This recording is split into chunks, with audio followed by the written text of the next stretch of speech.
Jangankan bernegosiasi kepada orang-orang yang berkemungkinan untuk bertransaksi, membuka komunikasi saja kita enggak. Oh gitu? Bukan hal yang rahasia saya kira. Ketua BEM itu selalu akan dihubungi orang-orang tertentu untuk kepentingan-kepentingan tertentu. Dan saya punya komitmen untuk enggak membalasnya bahkan melalui WA gitu. Apalagi jangankan ketemu gitu. Sehingga susah untuk kemudian mencari, susah dan sebenarnya mustahil itu, untuk mencari bahwa BEM hari ini berkasak-kusuk dengan orang-orang yang mengkooptasi gerakan.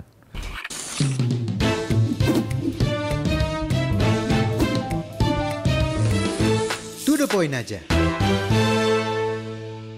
Karena kami juga mendengar ada beberapa badan eksekutif mahasiswa ya, BEM di sejumlah kampus atau organisasi kemahasiswaan yang juga disusupi akhirnya tergoda. Terpecah juga. Terpecah, akhirnya memunculkan dualisme, bahkan ada tiga struktur gitu. Bung Tio yakin BEM UGM? Mungkin di tataran Bung Tio atau petinggi BEM, tidak. Kan biasanya susupan itu juga bisa dari bawah, level bawah. Bagi kami integritas itu harga mati. Karena ketika integritas itu berhasil kita gadaikan, maka rakyat tidak punya sosok untuk dipercaya lagi. Bagi saya rakyat itu hampir susah untuk percaya dengan pemerintah hari ini, dengan berbagai masalahnya. Bagi saya mau tidak mau harus diakui, tanpa bermaksud untuk mengeksklusifkan mahasiswa. Tapi mahasiswa itu garda terakhir, atau lebih tepatnya itu perguruan tinggi lah. Di banyak negara saya kira, kita punya, saya pernah baca gitu, bahwa garda terakhir dari kemunduran bangsa adalah kampus itu. Kalau kampusnya itu masih berdiri tegak untuk menjaga idealisme dan integritas, maka kita masih bisa berharap. Tapi kalau kampusnya udah justru menjadi alat kekuasaan, ya maka kita susah untuk berharap. Nah, BEM UGM memang terpaksa gitu. Kami memaksa diri kami dengan setegas-tegasnya untuk mengambil posisi yang super ekstrim. Jangankan bernegosiasi kepada orang-orang yang berkemungkinan untuk bertransaksi, membuka komunikasi saja kita enggak. Oh gitu? Bukan hal yang rahasia saya kira. Ketua BEM itu selalu akan dihubungi orang-orang tertentu untuk kepentingan-kepentingan tertentu. Dan saya punya komitmen untuk enggak membalasnya bahkan melalui WA gitu. Apalagi jangankan ketemu gitu. Sehingga susah untuk kemudian mencari, susah dan sebenarnya mustahil itu, untuk mencari bahwa BEM hari ini berkasak-kusuk dengan orang-orang yang mengkooptasi gerakan. Nah, ketika beberapa mahasiswa diundang ke istana, BEM UGM termasuk BEM yang menolak untuk datang ke sana. Karena bagi kami pertemuan dengan pemerintah, kedatangan mahasiswa ke istana tidak lebih dari paracetamol yang akan meredakan nyeri, tapi nggak pernah benar-benar menyembuhkan luka dari bangsa. Waktu itu kita butuh sistem pengawasan yang ketat untuk DPR. Waktu itu kita butuh tunjangan dan gaji yang berkeadilan untuk DPR. Bukan pertemuan dengan istana. Tapi seringnya DPR juga kan? Dengan DPR juga. DPR juga kan? Tapi seringnya pemerintah dan DPR yang melakukan sesuatu yang sifatnya paracetamol. Nah, makanya BEM UGM jangankan bernegosiasi atau bertemu, berkomunikasi saja kami memilih untuk tidak. Bagaimana Bung Tio bisa meyakinkan banyak kritikan yang disiapkan oleh teman-teman BEM, kalau tidak ada undangan pertemuan dengan pemerintah, bahkan juga dengan legislatif, itu tidak dipenuhi. Bagaimana menyampaikan kritik itu? Silakan datang ke kami kalau memang mau mendengar kritik dari kami. Di luar dari apa yang kami sampaikan secara terbuka. Kami selalu kok memproduksi kajian-kajian yang kami sebarkan secara terbuka. Jadi kalau DPR, sayangnya kan DPR memang nggak banyak baca kan. Ketika Sahroni rumahnya digeledah aja hampir tidak ditemukan itu buku bacaan yang dia punya gitu. Maka kalau DPR mengkritik bahwa lah kami pengen denger kok tapi nggak mau datang lah, kan kami sudah sediakan untuk dibaca. Kalian aja yang nggak mau baca kan begitu. Maka jawaban kami, kalau memang mau ada pertemuan, ya silahkan datang. Kita sediakan diskusi secara terbuka. Itu kami lakukan ketika bicara soal tambang di DIY. Tambang Galense waktu itu di DIY, kami undang gitu secara terbuka DPRD waktu itu untuk datang ke bundaran UGM dan berdiskusi dengan kami. Dan itu terbuka, artinya tanpa kasak-kusuk. Dan kami benar-benar menyampaikan seluruh kritikan secara terbuka di situ. Nggak ada kasak-kusuk di belakang bahwa nanti kamu harus ngomong. Nggak. Termasuk ketika kami misalnya bicara soal KUHAP itu. Kami undang wakil menteri, kami tantang secara terbuka untuk debat bersama mahasiswa. Beliau datang, dan ketika datang, yang nyambut gak hanya UGM, tapi kami waktu itu konsolidasikan dengan jaringan lintas kampus. Ada Brawijaya, ada Undip, ada Unisula Semarang, ada UNS Solo. Banyak kampus yang waktu itu datang dan mendebat wakil menteri, yang kebetulan adalah guru besar UGM, Prof. Edi Hiaritz. Gitu. Ya konsep yang seperti ini yang kami bawa untuk tetap ada sesuatu yang mungkin konkret kita sampaikan, tapi tidak ada kasak-kusuk di baliknya. Karena semuanya berlangsung secara terbuka. Jadi, apa yang ditakuti kalau seandainya teman-teman datang diundang gitu untuk bertemu? Sebenarnya kalau secara adat ketimuran ya namanya anak muda lah yang sowan ke orang tua gitu, Bung Tio. Itu bukan adat ketimuran, itu sebenarnya feodalisme. Feodalisme yang mungkin narasi feodalisme yang memang diucapkan untuk melanggengkan kekuasaan hari ini. Kami punya rasa kritis yang tegas lah soal feodalisme itu. Apa yang ditakutkan? Saya kira kita sadar bahwa perlahan-lahan masyarakat itu ditampakkan gelagat kawan-kawan kami, sahabat-sahabat kami, yaitu teman-teman mahasiswa, yang cenderung mengkhianati gerakan. Ya, tidak sedikit kok beberapa yang kemudian terbuka fakta dan kasusnya. Ada yang berkoordinasi dengan polisi, berkoordinasi dengan BIN, dan seterusnya. Karena itulah kami terpaksa untuk mengambil posisi super ekstrim tadi. Untuk jangankan negosiasi, komunikasi saja tidak. Bagi saya ini pilihan. Dan pilihan itu lahir karena nilai yang kami percaya dan nilai yang kami jaga. Sekarang BEM UGM masih anggota BMSI? Masih atau sudah enggak? Sudah tidak. Sudah tidak. Sejak kapan? Sejak tahun ini ketika Munas BEMSI di Padang kemarin. Oh, sejak Munas sudah ini ya, sudah tidak lagi sudah BMSI. Tidak, ya. Oke. Tapi Agustus yang lalu gimana? Kejadian Agustus yang lalu. Tetap gerakan juga ada? Tetap kami rasa begini, ikut dan tidaknya kami sebagai keanggotaan dalam BEMSI itu bagi kami adalah mungkin bisa kami sebut sebagai sikap politik ya, dalam konteks politik mahasiswa gitu. Karena ya kami melihat bahwa BEMSI yang dulu senior-senior kami lahirkan bersama dengan senior-senior kampus lain gitu. Karena kalau lihat sejarahnya itu kan ya BEM UGM di tahun 2012 kalau tidak keliru itu memang salah satu yang menginisiasi kelahiran BEMSI itu. Ya kami melihat kecenderungan sejarahnya adalah dan apa yang kami saksikan ya bahwa ya ada potensi sekaligus ada indikasi lah bahwa organisasi ini terkooptasi gitu. Misalnya dengan kedatangan pejabat tertentu di dalam Munas gitu yang kami pertanyakan dan memang tidak ada penjelasan yang konkret. Bahkan tidak hanya kedatangan pejabat tetapi bahkan ada karangan bunga dari Kepala BIN daerah Sumatera Barat waktu itu, selamat dan sukses Munas BEMSI gitu. Nah, bagi kami ya ini keputusan kami untuk kemudian sepertinya ada memproteksi diri, ada nilai yang berbeda gitu. Bahwa kami ketika gerakan bersama, bagi kami nggak masalah gitu. Tapi kami punya sikap lah atas kecenderungan yang tadi bagi kami bukan hanya berhenti pada event, tapi ini pattern loh. Karena terjadi tidak sekali dan tidak hanya di BEMSI gitu. Maka hari ini saya dengan kawan-kawan BEMSI ya masih bersahabat. Saya sangat masih bersahabat terutama kalau kita memang ada isu yang memang harus dikawal bersama gitu. Kalau kita bicara soal penolakan tunjangan DPR, ya bagi kami udah nggak penting lagi. Ini mau ngomong BEMSI, BEM UGM, BEM lain nggak penting. Tapi tuntutannya apa? Isunya apa? Nah, itu yang kami rasa menjadi kedewasaan antara ya teman-teman mahasiswa hari ini. Artinya meskipun berbeda aliansi, ya kami masih saling menguatkan satu sama lain, masih menyayangi satu sama lain, dan masih tetap menjaga komunikasi. Jadi artinya apa isu yang bergulir di tengah masyarakat bahwa ada yang menilai perpecahan antar kelompok di mahasiswa saat ini bukan faktor ideologi, melainkan karena ada yang mengatur. Itu benar? Kalau ada yang mengatur, saya kira enggak lah. BEM UGM keluar itu ya karena sikapnya. Artinya nggak ada yang mengatur BEM UGM untuk keluar biar pecah, nggak ada. Dan bagi saya perpecahan ini bukan sesuatu yang buruk.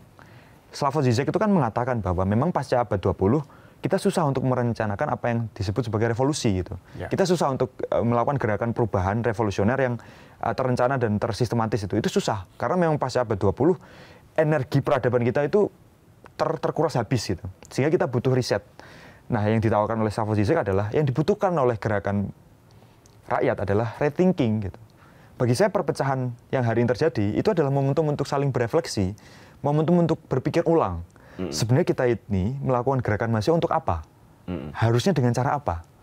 Cara untuk gerakan terbaik itu seperti apa? Nah, bagi saya perpecahan ini justru jadi momentum yang bagus untuk membedah gerakan mahasiswa yang lebih baik ke depan. Jadi bagi saya no issues ketika hari ini terpaksa BEM UGM punya Sikap sendiri. punya Sikap sikap sendiri, menjaga jarak gitu. Tapi bagi saya itu tidak masalah. Itu justru jadi momentum untuk rethinking. Jadi rasa rindu yang tercipta karena jarak itu justru menciptakan cinta yang akan lebih besar ke depan. Oke. Bagaimana kemudian kita kawan-kawan mahasiswa ini bisa membawa suara dari apa yang dirasakan oleh masyarakat ke eksekutif maupun ke legislatif kalau terjadi seperti ini? Bagi saya tidak masalah. Jadi perpecahan itu hanya berlangsung dalam konteks struktural, bukan dalam konteks substansial. Ketika kita bicara substansi, bahkan ketika kami turun itu kan sangat jarang, apalagi di Jogja itu, kita pakai jas alma mater. Itu simbol bahwa ketika kita sudah turun di jalan, jangankan BEMSI atau BEM UGM, mahasiswa itu saja sudah tidak ada. Yang ada adalah rakyat Indonesia yang peduli.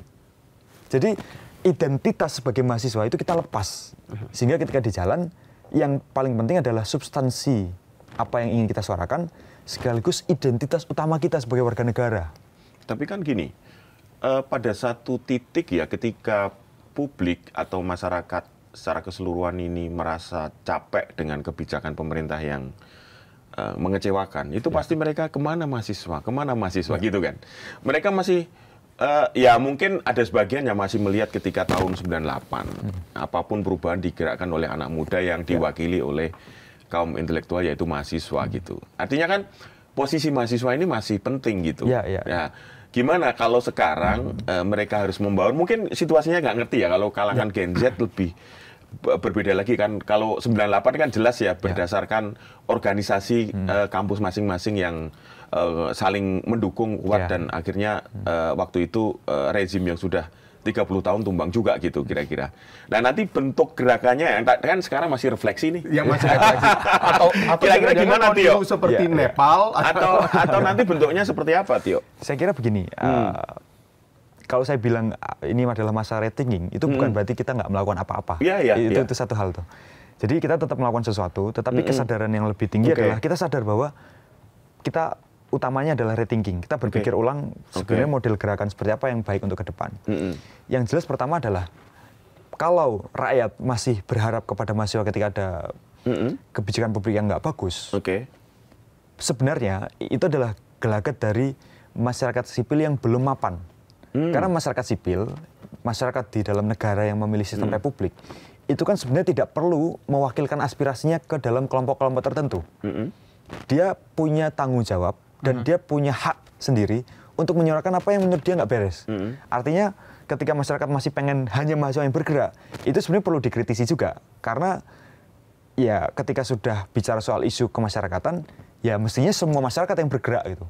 Bahwa kemudian mahasiswa menyediakan diri sebagai fasilitator, katalisator untuk mengarrange, itu sodakohnya mahasiswa. Ya, jadi gini, maksud saya adalah masyarakat kan butuh leader ya untuk memimpin gerakan itu gitu. Jadi kalau mereka turun sendiri ya bisa saja gitu atas nama ojol, atas nama buruh.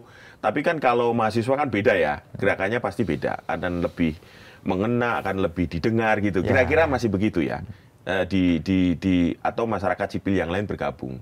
Kalau kemarin kan influencer juga ada ya. Nah, gimana ini nanti rumusannya seperti apa? Seharusnya publik untuk menyampaikan keluhan itu atau biar didengar oleh pemerintah gitu. Sebenarnya kalau kita lihat sistem politik kita, mekanisme yang menyambungkan antara warga negara dan pemerintah itu kan partai politik. Betul. Ya, sebenarnya itu idealnya. Harus diakui bahwa sebenarnya di situ kalau pengen aspirasi itu didengar itu kan. Karena memang idealnya begitu. Gitu. Cuma kan ya kita hidup di negara yang tidak ideal. Yang anomali kan. Kita hidup di negara yang nggak ideal. Maka kemudian lahirlah gerakan rakyat gitu kan sebagai alternatif dari partai politik yang nggak bekerja. Karena ada kemacetan Maka, aspirasi. Bagi saya kalau kita mau rumuskan ke depan, tidak hanya untuk gerakan rakyat saya kira, tapi untuk Indonesia yang lebih baik, ya kita memang perlu melakukan reformasi sistem politik gitu, mulai dari sistem kepartaian gitu, terus sistem pendirian partai gitu, sistem partisipasi rakyat atas partai gitu, itu satu hal. Kalau bicara soal gerakan rakyat sebagai bagian alternatif dari partai politik nggak bekerja, ya saya kira ya rakyat harus sadar bahwa hari ini setiap dari kita itu menggenggam suaranya melalui ponsel yang setiap hari kita pegang itu. Kita selalu berhadapan dengan buzzer yang memaksa kita untuk ditipu oleh pemerintah bahwa seolah-olah persoalannya selesai, bahwa seolah-olah programnya bagus, tapi pada faktanya biasanya itu semacam simulakra. Kalau menurut Baudiat itu adalah itu ya tipuan aja dari realitas yang ada. Jadi simulakra itu kayak informasi yang terus-menerus disampaikan, sebenarnya kebohongan tetapi jadi kelihatan benar karena terus-menerus disampaikan gitu. Ya. Itu simulakra. Nah, bagi saya yang paling minim itu masyarakat sipil harus punya kesadaran untuk bersuara dengan dirinya sendiri. Artinya jangan ragu dan jangan melihat bahwa kebijakan publik itu harus mahasiswa, harus kaum intelektual. Enggak. Kita punya hak yang sama untuk mengkritisi pemerintah gitu, dengan cara dan dengan kapasitas kita. Itu kesadaran yang pertama. Kesadaran yang kedua adalah bahwa mahasiswa itu memang nggak mungkin dibiarkan sendirian. Sehingga kelompok-kelompok masyarakat tertentu, entah itu ormas yang terorganisir maupun yang tidak terorganisir, ya memang harus punya kerendahan hati untuk duduk bersama. Pun di mahasiswa gitu. Ya kadang-kala harus diakui bahwa justru kaum intelektual lah yang kadang merasa di atas menara gading gitu. Sehingga memang perlu, saya rasa kebersamaan yang lebih untuk memastikan bahwa apa yang jadi suara kita disampaikan juga dengan lidah kita. Artinya suara bersama, lidah bersama. Jangan suara sebagian disampaikan lidah bersama gitu. Jadi kan seringnya ada semacam claiming ya, bahwa rakyat Indonesia semuanya mendukung Pak Prabowo gitu. Ya padahal enggak juga. Ataupun claiming yang sebaliknya gitu. Nah, bagi saya itu yang penting di luar dari apa yang ke depan kita akan rumuskan. Kebetulan BEM UGM selenggarakan simposium gerakan nasional akhir Oktober ini. Dan memang misinya adalah rethinking. Kita ingin memikirkan ulang sebenarnya gerakan ke depan itu harusnya seperti apa. Karena kita saja itu jarang punya rencana strategis soal gerakan rakyat loh. Gerakan sipil itu tidak setangguh dan sesolid apa yang kita lawan gitu. Wong kita demo di poster jam berapa, datangnya jam berapa, itu aja kan kadang masih struggle kan. Jadi kita butuh untuk memang merumuskan ulang rencana strategis kita. Jangan-jangan yang memang dibutuhkan hari ini adalah menyelesaikan diri sendiri dulu, mendiagnosa dulu. Misal masalahnya apa? Oh, masalahnya kita ini nggak disiplin waktu. Masalahnya kita ini nggak disiplin komunikasi misalnya. Oh, ternyata masalah utamanya disiplin. Nah, ini pertama nih. Yang kedua, oh masalah substansial. Mandatory spending pendidikan yang dirampas oleh MBG berapa sih mahasiswa yang bicara soal itu? Yang lain malah lebih banyak bicara soal gimmick-gimmick politiknya Purbaya. Banyak bicara gimmick politik yang bagi saya ya bukan itu nggak penting, tapi mandatory spending ini jelas loh bahwa Undang-Undang Dasar Pasal 31 ayat 4 mengatakan minimal 20%. Itu kan sudah bisa jadi syarat pemakzulan sebenarnya kalau kita mau objektif loh. Karena syarat pemakzulan itu kan pertama adalah mengkhianati kepentingan negara. Kepentingan negara bentuknya apa? Ya konstitusi. Ini bukan lagi undang-undang, tapi undang-undang dasar. Maka hati-hati Presiden Prabowo dengan mengakali mandatory spending pendidikan. Diam-diam sebenarnya Presiden Prabowo sedang menyiapkan jalan pemakzulan.